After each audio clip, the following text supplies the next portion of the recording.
Hello and welcome to What Car India. मैं हूं इस वक्त लश ग्रीन लोनावला में चलाने आई हूं एक ग्रीन गाड़ी वॉल्वो C40 रिचार्ज, जो कि वॉल्वो की इंडिया में दूसरी इलेक्ट्रिक गाड़ी है। इसके पहले उनके पास एक C40 रिचार्ज है जिसको कि अच्छा रिस्पॉन्स मिला है। तो अब C40 की क्या खासियत है, चलिए पता करते हैं।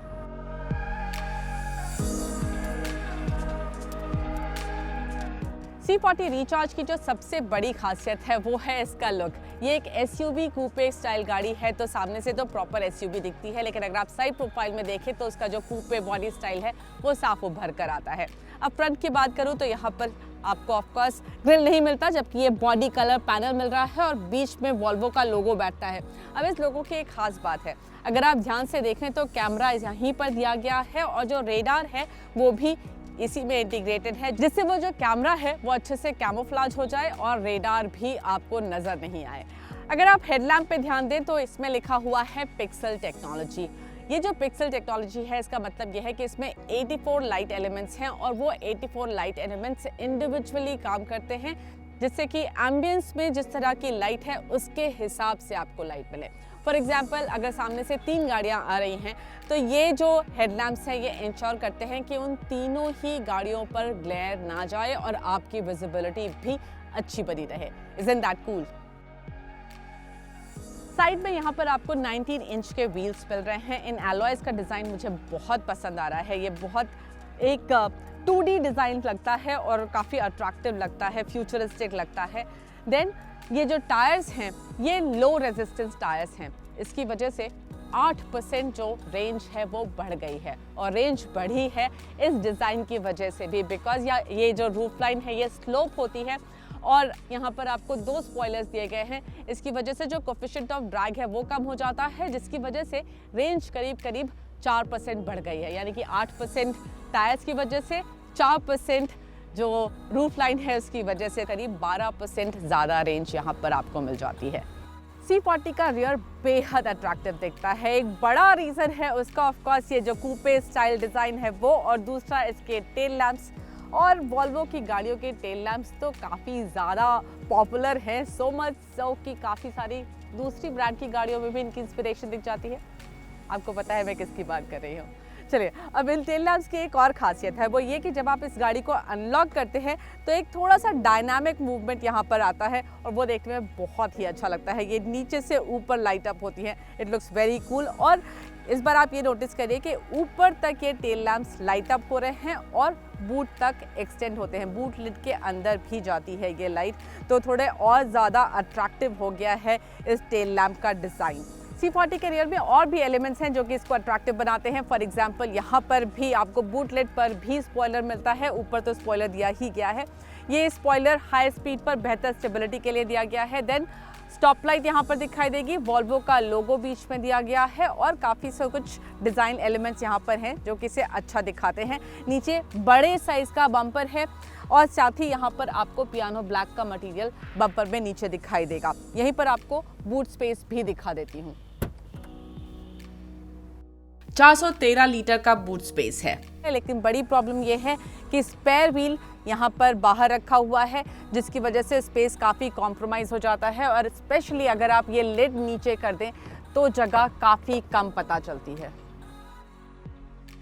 चलिए अब ले चलती हूँ आपको गाड़ी के अंदर।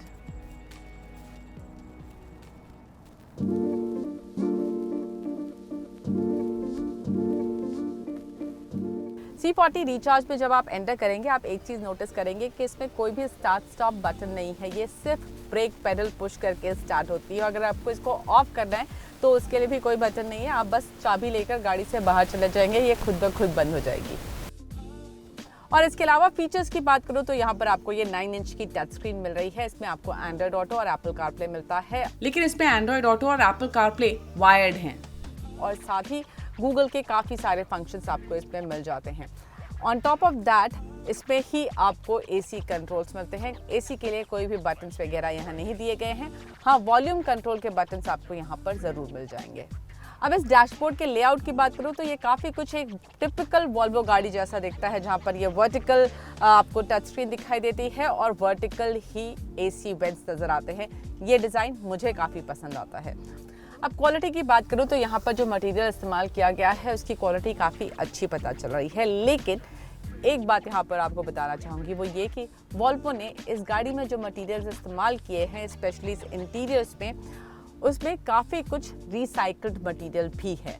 इसमें जो कारपेट लगा है वो प्लास्टिक बॉटल को रिसाइकल करके बनाया गया है और कंपनी का कहना है कि एक कारपेट सेट बनाने में 71 बॉटल्स का इस्तेमाल होता है। और कुछ इंटरेस्टिंग बिट्स भी हैं, जैसे कि यहाँ पर ये जो इनले है ये रात में लाइट अप हो जाता है। It looks very nice. और मुझे ये बात आपको बताना बेहद ज़रूरी लग रहा है कि ये जो सीट है ये बहुत ही कंफर्टेबल है और ये विप्लैश प्रोटेक्शन के लिए डिज़ाइन की गई हैं। एक बार क्विकली आप नजर डाल लीजिए इस गाड़ी में मिलने वाले तमाम फीचर्स पर।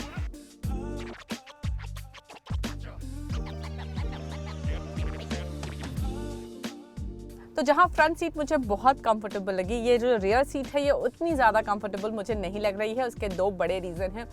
एक तो यहाँ पर हेडरूम काफ़ी कम है मेरे लिए है, लेकिन थोड़ा सा क्लॉस्ट्रोफोबिक लगता है क्योंकि जो रूफ है वो काफ़ी ज़्यादा पास पता चल रही है। और दूसरी, ये जो बेंच है ये बहुत ज़्यादा चौड़ी नहीं है और रूफ थोड़ा सा ऊपर है, उसकी वजह से थोड़ा नी हाई है, थाई सपोर्ट ज़्यादा नहीं है। हालांकि लेग रूम बढ़िया है, फुट स्पेस भी बढ़िया है, तो अगर मैं पैर आगे करके बैठती हूँ तो थाई सपोर्ट बेहतर हो जाता है। लेकिन उसके बाद भी बिकॉज ये बेंच बहुत वाइड नहीं है, बहुत अच्छी कंफर्टेबल पोजीशन नहीं मिलती है और पोजीशन काफ़ी अपराइट भी है क्योंकि ये जो बैक रेस्ट है ये काफ़ी अपराइट है। अब यहाँ पर आर्मरेस्ट विद कप होल्डर मुझे मिल रहा है और साथ ही यहाँ पर AC वेंट्स दिए गए हैं और सरप्राइजिंगली काफ़ी बड़ा ट्रांसमिशन टनल यहाँ पर बीच में दिया गया है, जिसकी वजह से तीसरे इंसान को बैठने में काफ़ी ज़्यादा मुश्किल होने वाली है। बट इस बारिश का मज़ा लेने के लिए एक बड़ा पैनोरामिक सनरूफ ज़रूर मिला है मुझे। चलिए अब ले चलते हैं C40 को एक क्विक ड्राइव पर।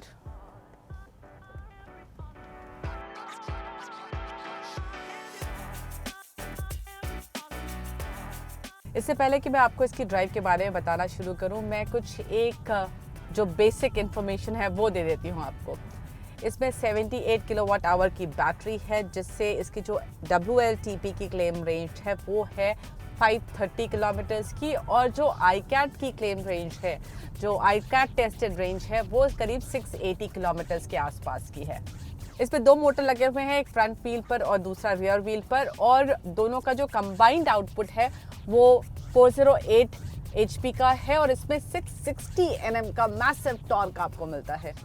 क्योंकि दो मोटर्स जो हैं वो पावर कर रहे हैं फ्रंट व्हील को फ्रंट मोटर और रियर व्हील को रियर मोटर, तो ये जो गाड़ी है ये परमानेंट ऑल व्हील ड्राइव बन जाती है।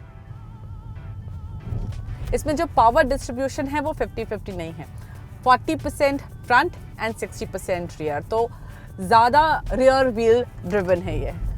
और इस पावर और टॉर्क का कॉम्बिनेशन से ये जो गाड़ी है वो 0 to 100 पहुंचने में मात्र 4.7 सेकेंड्स का वक्त लेती है।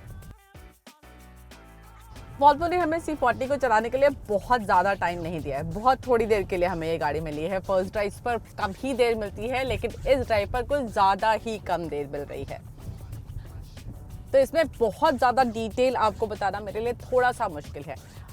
इन द सेंस कि अगर एक इलेक्ट्रिक व्हीकल की बात हो रही है तो उसकी रेंज किस तरह की मिल रही है ये बताना ज़रूरी होना चाहिए, लेकिन वो बताना मेरे लिए आज मुश्किल है।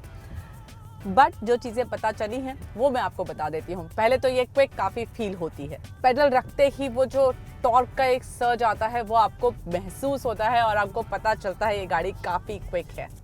इसमें आपको सिंगल पेडल ड्राइव का भी ऑप्शन मिलता है, स्क्रीन से आप उसको चूज़ कर सकते हैं। 3 लेवल्स हैं, पहले तो एक में ऑफ है तो जो ड्राइव मिलती है वो काफ़ी नॉर्मल मिलती है। अगर आप ये सिंगल पेडल मोड ऑन कर देते हैं तो जैसे ही आप एक्सीलरेटर से पैर हटाते हैं वो ब्रेकिंग जैसी फील आती है और वो काफ़ी स्ट्रॉन्ग है, काफ़ी अननेचुरल फील होती है। उसमें ऑटो मोड भी दिया गया है जिसमें गाड़ी डिसाइड करती है कि सिंगल पेडल ड्राइव एक्टिव होना चाहिए या नहीं। फॉर एग्जांपल हाईवे पर वो एक्टिवेट नहीं होगा और अगर आप सिटी में ड्राइव कर रहे हैं, बार बार ब्रेक लगा रहे हैं तो वो एक्टिवेट हो जाएगा और उसके बाद आपको बार बार ब्रेक लगाने की ज़रूरत नहीं पड़ेगी। लेकिन जितनी देर मैंने इसे ऑन करके चलाया मुझे बहुत ज़्यादा कंफर्टेबल फील नहीं हुआ और इसका रीज़न ये था कि थोड़ा अननेचुरल पता चल रहा था, लग रहा था जैसे गाड़ी को पुश करने के लिए ज़्यादा मेहनत करनी पड़ रही है। बेहतर होता अगर इसमें ब्रेक एनर्जी रीजन का लेवल मैनेज करने को मिलता। ये one pedal drive mode battery recharge करने के लिए तो ठीक है, लेकिन ड्राइव में इंट्रूसिव पता चलता है और रेगुलर यूज करना कन्वीनियंट नहीं है। लेकिन ये तब काफी काम आ सकता है जब बैटरी में चार्ज थोड़ा कम हो, क्योंकि रीजनरेशन तो उसमें काफी होता है। और इसका जो ब्रेक का फील है वो भी थोड़ा सा अननेचुरल, थोड़ा सा वुडन फील देता है। इलेक्ट्रिक मोटर में तो कोई खास आवाज़ होती नहीं है और इस गाड़ी में आपको बाहर की आवाज़ भी बहुत ही कम आती है, तो काफ़ी क्वाइट कैबिन पता चलता है ये। अब मैंने आपको बताया कि जो ये कूपे स्टाइल है उसकी वजह से रियर हेडरूम कम हो गया है, और एक और नुकसान भी उसका हुआ है, वो ये कि जो रियर विंडस्क्रीन है वो काफ़ी ज़्यादा स्टीप एंगल पर है, जिससे जो रियर विजिबिलिटी है वो बहुत ही कम है। और इस मानसून के सीज़न में जो ख़राब रास्तों पर हमें गुजरना पड़ा है उसमें ये भी साफ़ हो गया है कि इस गाड़ी का सस्पेंशन थोड़ा सा स्टिफ पता चल रहा है। राइड क्वालिटी बहुत कंफर्टेबल नहीं है। हाई स्पीड पर बेहतर राइड क्वालिटी मिलती है, क्योंकि तब ये जो सस्पेंशन है वो ख़राब रास्ते बेहतर अब्जॉर्ब कर पाता है, पर स्लो स्पीड्स पर आपको बम्प्स वगैरह ज़्यादा अंदर पता चलते हैं। अब वॉल्वो है तो सेफ्टी फीचर्स की बात तो ज़रूर होनी चाहिए, और इस गाड़ी की भी सेफ्टी फीचर्स लिस्ट काफ़ी एक्सटेंसिव है। वॉल्वो C40 रिचार्ज में 7 एयरबैग्स हैं, 360 degree camera, hill start assist, hill descent control जैसे फीचर्स हैं। इसके अलावा इसमें लेवल 3 ADAS फीचर्स मिलते हैं। C40 रिचार्ज आपको बहुत कुछ ऑफर करती है। पहले तो ये देखने में बहुत अच्छी लगती है, स्पेशली रियर से, जहाँ पर इसका लुक कुछ ज़्यादा ही अट्रैक्टिव है। देन इसमें आपको फीचर्स काफ़ी सारे मिल रहे हैं, और लुक्स की वजह से स्पेस में थोड़ा सा कॉम्प्रोमाइज़ है, बट इसको चलाने में आपको काफ़ी ज़्यादा मज़ा आता है। और मुझे लगता है क्योंकि C40 रिचार्ज इंडिया में असेंबल हो रही है, आपको एक अट्रैक्टिव प्राइस पॉइंट मिलेगा जो कि करीब 65 लाख के आसपास हो सकता है। और इस प्राइस पॉइंट पर C40 रिचार्ज जो ऑफर करती है, कोई और लग्जरी कार मैन्युफैक्चरर उतना कुछ ऑफर नहीं करता। तो लग्जरी कार बायर के लिए वॉल्वो C40 रिचार्ज एक काफ़ी अट्रैक्टिव प्रपोजिशन बन जाती है। अब आप मुझे बताइए, वॉल्वो C40 रिचार्ज आपको पसंद आई? क्या आपकी बाइंग लिस्ट में होगी ये गाड़ी? कमेंट में लिखकर ज़रूर बताइए, और व्हाट कार इंडिया को सब्सक्राइब करना मत भूलिएगा।